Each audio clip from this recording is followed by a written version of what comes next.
Ever since you were born, you had the ability to see a marker on where any item is if people ask you to find it. However, once a friend jokingly asks you if you could find him the Holy Grail, you both laugh it off. But suddenly a mark appears 5 miles to the north of you. I've never lost my keys. The guys always hated me for it until they realized they could use it to their advantage. Then I was finding everyone's wallets and phones and shit. It's a neat party trick.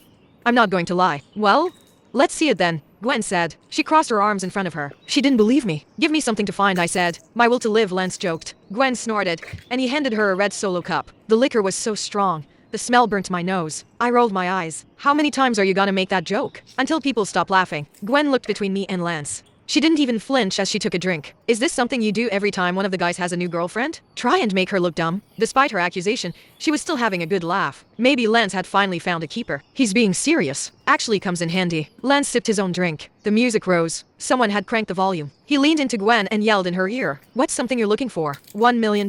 She smirked. Not that either. Something specific? I laughed and sipped the beer I've been nursing the better part of the night. There was still a good third of the cup left. Now warm and flat. A room for those two. Lance gestured at Tristan and Izzy, who were drunkenly making out in the dark corner of his living room. He scrunched his nose as he remembered his room was the nearest. On second thought, maybe not. Gwen locked her eyes on me. Find that boy who went missing last week. Logan Thompson, 9 years old. Last seen leaving his school with his father. I frowned at the request. Doesn't work for people. Believe me. I've tried. Gwen shook her head. You're lying to me, she said, and I'm making myself look like an idiot. No. It real. I promise. Okay, find the Holy Grail. Lance's laugh turned to cough as the rum and coke caught in his throat. That's a good one, he wheezed. I'm using it next time you pull this shit at a party to look impressive. I laughed too. Maybe everyone was too drunk for the trick tonight. Shit! I dropped the warm beer over Lance's carpet. Hey! What the hell? I can see it. A faint glow hovered in front of my eyes. It bounced for a second, then traced a path out the front door and up the street. The Holy Grail is 5 and 2 miles southeast of here. Stop! Fucking around, man, Glenn said. He dabbed at the damn carpet with a wad of paper towel. Gwen reached down to help. I grabbed his wrist and met his eyes. I'm serious. I wouldn't joke about this. Lance paused for a minute. He left the wet splotch on the carpet alone and stood up. You sure? Positive. Damn! He muttered to himself. He turned across the room. Hey! Artie! Artie turned around, looking annoyed. His attention was drawn away from the pretty brunette. What? Lance pushed his way across the room. Gwen and I followed. In the wake he cleared. You're not drinking tonight, right? You were gonna drive home already huffed. Well, yeah.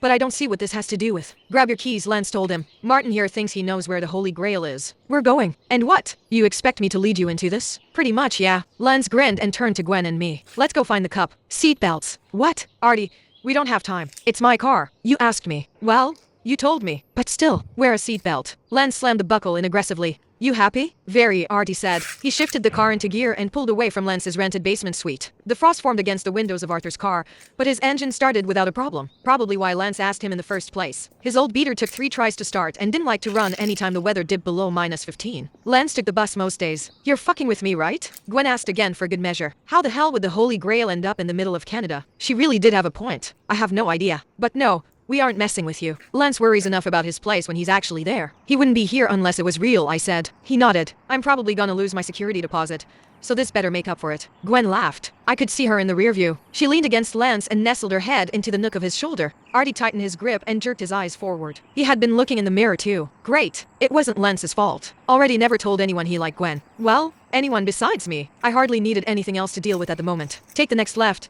I told him. He nodded. I paused. What the fuck are we gonna do with the Holy Grail? No one answered. The question hung in the air until Gwen burst out laughing. Lance followed. Then me. Then Artie. We were crying.